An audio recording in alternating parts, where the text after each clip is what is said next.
হাসনাত কাইয়ুম আইনজীবী, সমাজচিন্তক এবং রাজনীতিবিদ। লেখালেখি করেন তিনি, ভাবেন আমাদের এই সময়কে নিয়ে। আমাদের ওই সময়ের যে অনিবার্য প্রসঙ্গগুলো, সেগুলোই তার জীবনের অনুষঙ্গ প্রসঙ্গ। তিনি সাধারণ মানুষের জন্য রাজনীতি করেছেন দীর্ঘদিন। হাওড়ের মানুষের অধিকার নিয়ে আন্দোলন করেছেন এবং এখনও রাজনীতি করছেন, এবং সেই রাজনীতির পরিসর আরও অনেক বড়, ব্যাপক অর্থে সারা বাংলাদেশের মানুষের যে অধিকার আদায়ের রাজনীতি, মানুষের যে গণতান্ত্রিক মুক্তির রাজনীতি, সেই রাজনীতির সঙ্গে তিনি আছেন। আজকে আমরা তার সঙ্গেই কথা বলবো নানান সমসাময়িক বিষয়াশয় নিয়ে। এবারের যে আমরা আন্দোলন দেখলাম, ছাত্র জনতার যে সম্মিলিত আন্দোলন, যেটাকে আমরা কেউ বিপ্লব বলছি, কেউ অভ্যুত্থান বলছি, বা কেউ দ্বিতীয় স্বাধীনতার কথা বলছি, উচ্ছ্বাসের জায়গা থেকে। আপনি একটা লেখায় বলেছেন যে উচ্ছ্বাসের জায়গা থেকে বলে, সেটা তো উচ্ছ্বাস তো থাকতেই পারে এটার মধ্যে।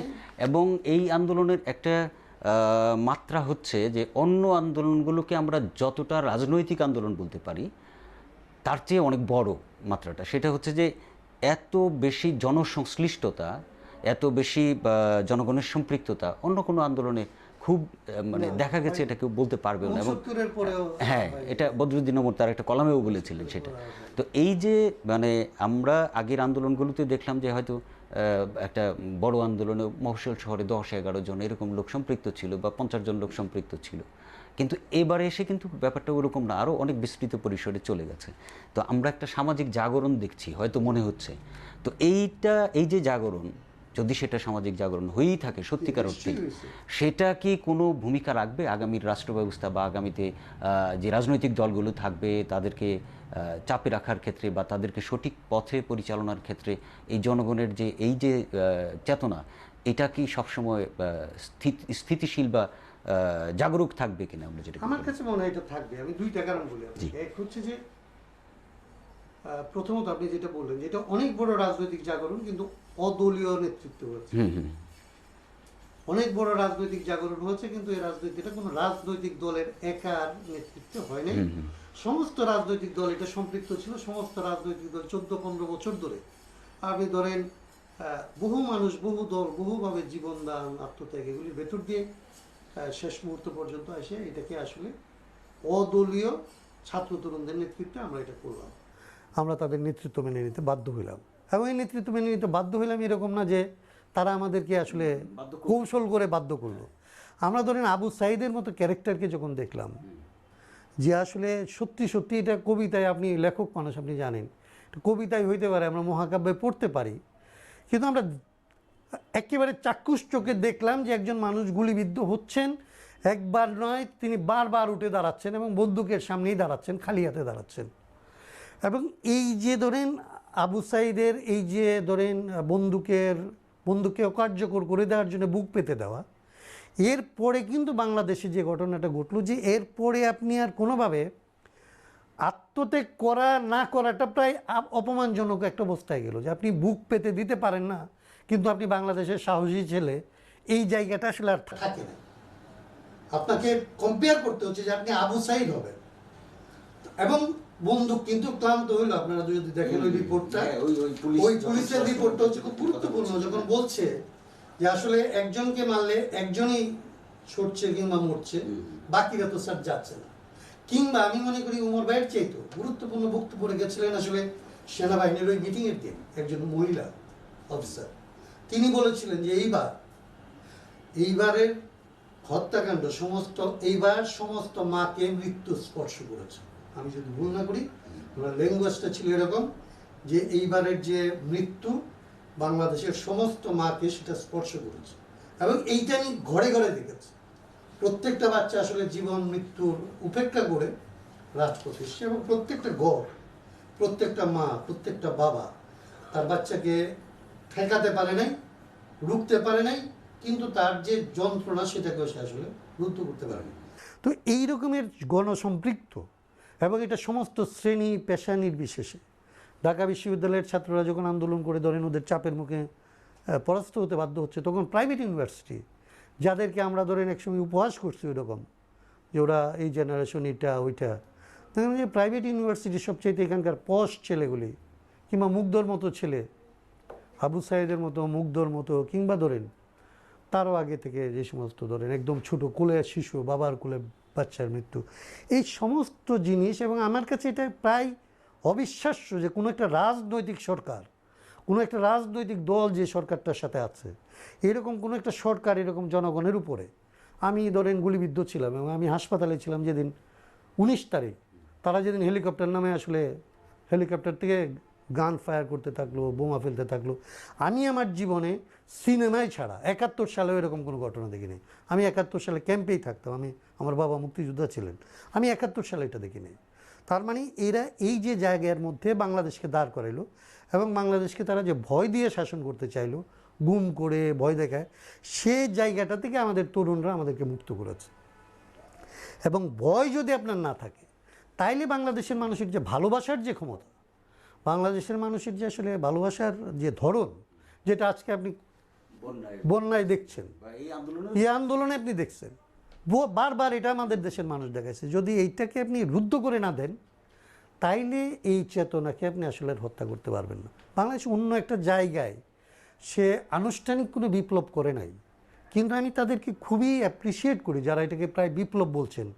ওনারা ইন্টেলেকচুয়াল, এবং ইন্টেলেকচুয়াল ইন্ডিভিজুয়ালরা ধরেন বাস্তবতার চাইতে সামনে আগায় থাকবে, এটাই স্বাভাবিক, এবং তারা জনগণের একটা অংশের আকাঙ্ক্ষারই প্রতিনিধিত্ব করেন।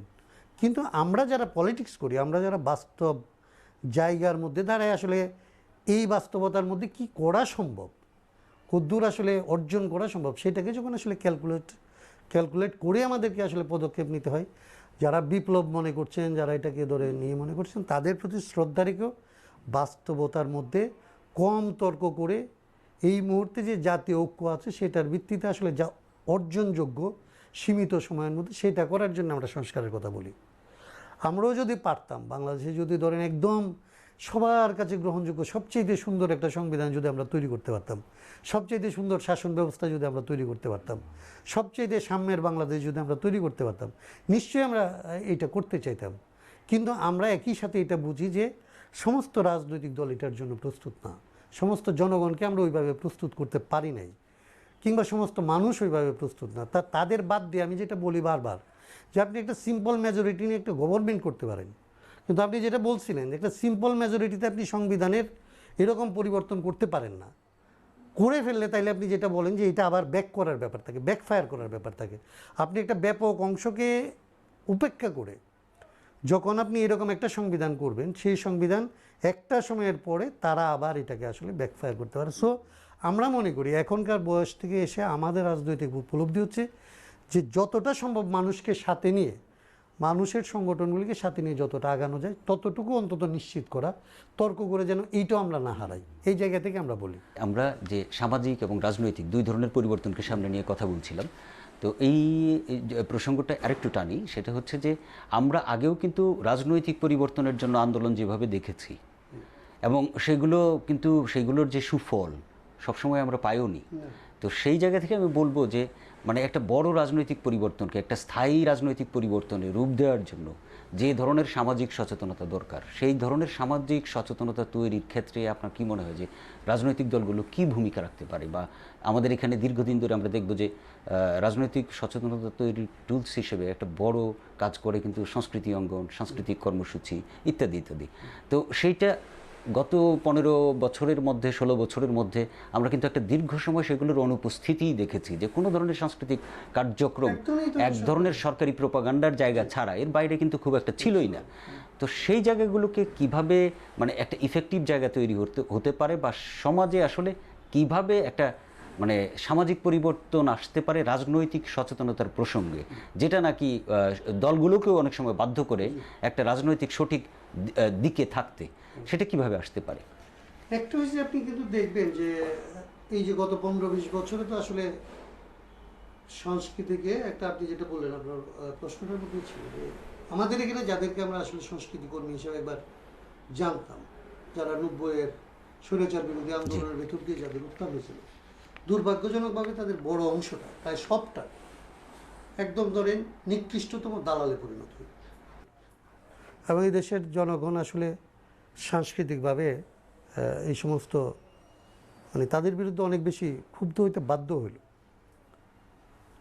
তখনও পর্যন্ত ধরেন কিছু কিছু ব্যক্তি, কিছু কিছু প্রতিষ্ঠান খুব ছোট আকারে হইলেও আসলে এই সময়ের মধ্যেও কিন্তু একটা সাংস্কৃতিক লড়াই জারি রাখছিল। আমার কাছে মনে হয় যে এরা যদি আসলে এরা এবং যারা আসলে সাংস্কৃতিক কর্মকাণ্ড করার ক্ষেত্রে আসলে ভয় পেতেন, একটা সময় তো আপনি গান গাওয়ার জন্য জেলে যাইতে হয়েছিল ভাই, আপনি একটা কথা বলার জন্য জেলে যাইতে হয়েছে, ডিজিটাল সিকিউরিটি অ্যাক্টের মতো আইন আপনার সামনে ছিল, আমাদের দেশের বাউলদেরকে জেলখানায় পাঠানো হয়েছে। তো আপনি আশা করতে পারেন না যে একজন বাউল যিনি আসলে বাউল গান করেন, শত বছরের ঐতিহ্য, শত শত বছরের ঐতিহ্য আমাদের দেশের জনগণের জনপরিসরে ধরেন ধর্মীয় তত্ত্ব, থিওলজিক্যাল বিতর্ক করার যে আসলে প্রতিষ্ঠান এগুলি, সেগুলিকে যখন আপনি আসলে বদ্ধ করে দেন, রুদ্ধ করে দেন, এবং অন্যান্য কতগুলো ধরেন প্রতিষ্ঠান মুখাপেক্ষী কিংবা আসলে বাইরে থেকে আমদানি করা জিনিসকে যখন আপনি এখানে চাউর করার চেষ্টা করছেন, এখানে এক ধরনের কিম্বুত কিমাকার একটা পরিস্থিতি তৈরি হয়েছে। আমার কাছে মনে হয় যে আমরা সাংস্কৃতিকভাবে খুব শক্তিশালী একটা জায়গায়। বাংলাদেশ হচ্ছে তার মূলধারার যে সংস্কৃতি, সেইটা অনেক বেশি শক্তিশালী। মূলধারার সংস্কৃতি বলতে আমি বলতে চাই যে আমাদের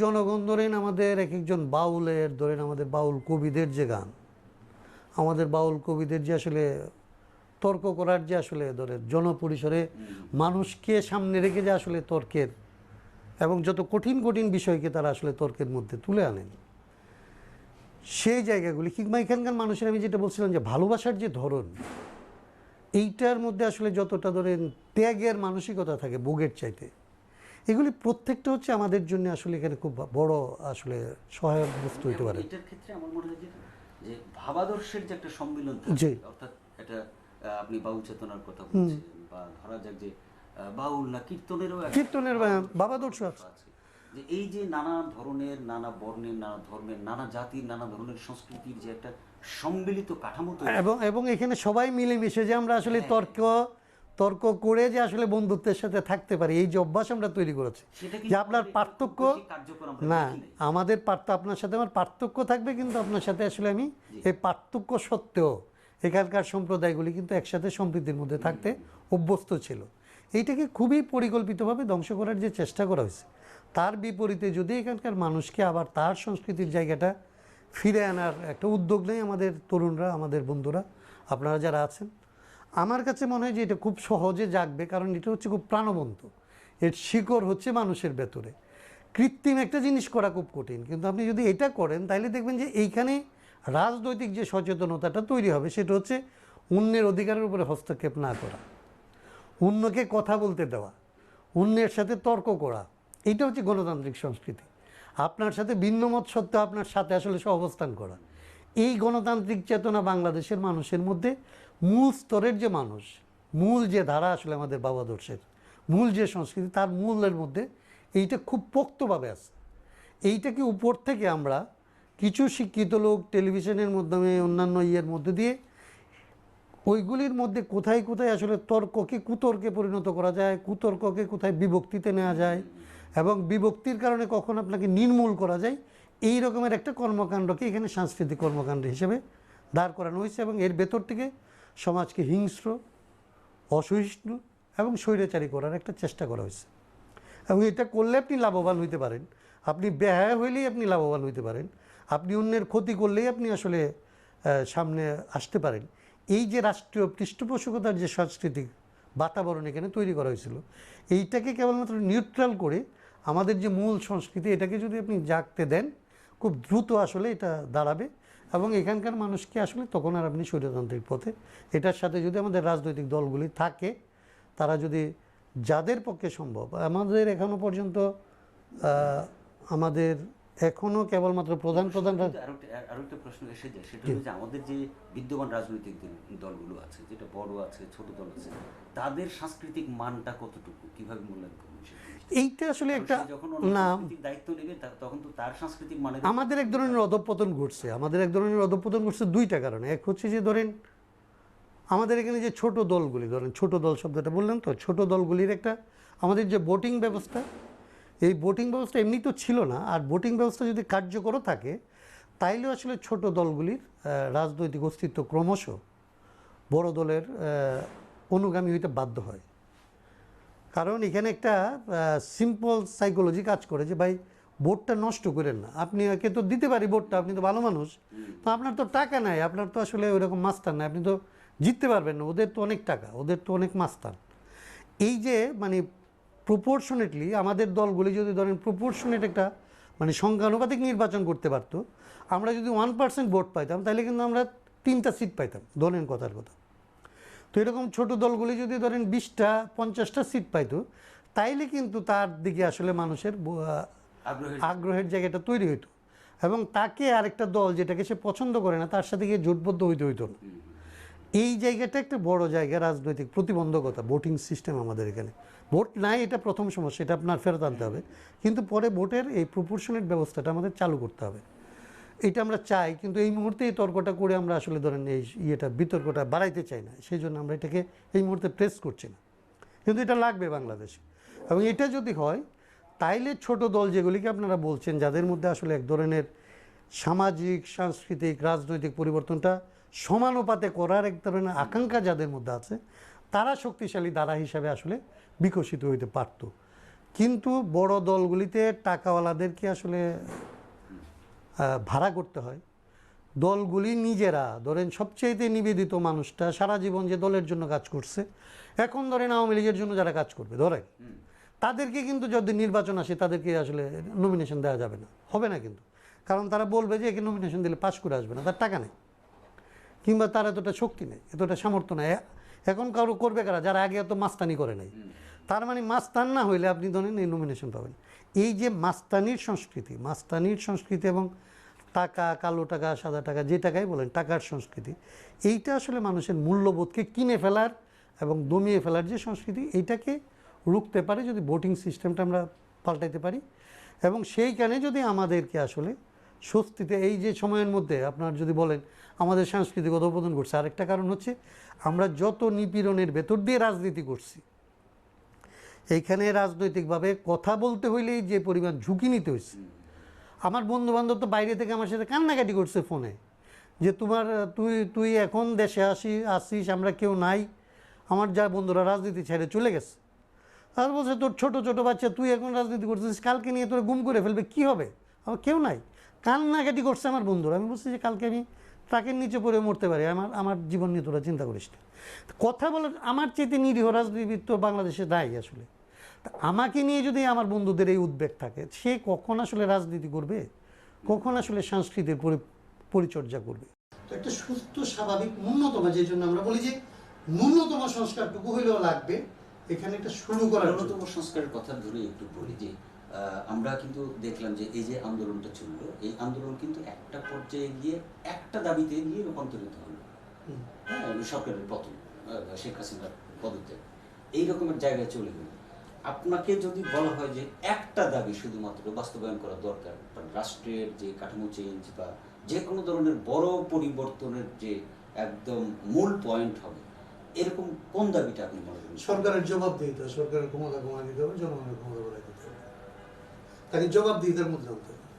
স্পষ্ট তো কোন রুলটা চেঞ্জ করলে হবে বা কি করতে হবে এরকম। প্রধানমন্ত্রীকে যদি আসলে জবাবদিহিতার মধ্যে নিয়ে আসেন, তাইলে বাকি সবাই জবাবদিহিতার মধ্যে আসতে পারবে। কিংবা সংসদ সদস্যদেরকে যদি কেবলমাত্র একটা কাজ করতে দেন, একটা কাজ যদি বাংলাদেশে করেন, যে সংসদ সদস্যরা আইন প্রণয়নের ক্ষেত্রে স্বাধীন থাকবে এবং আইন প্রণয়ন ছাড়া সে আর কিছু করতে পারবে না, মানে সে কোনোভাবে টাকা পয়সা উপার্জন করতে পারে এরকম জায়গায় যেতে পারবে। এইটুকু যদি করেন, তাহলে তারা নিজেরা, আপনার পরশ্রীকাতরতা শব্দটার পজিটিভ ইউজ তখন দেখবেন যে ও বাংলাদেশে এমন সব আইন করবে যাতে অন্য কেউ চুরি করতে না পারে।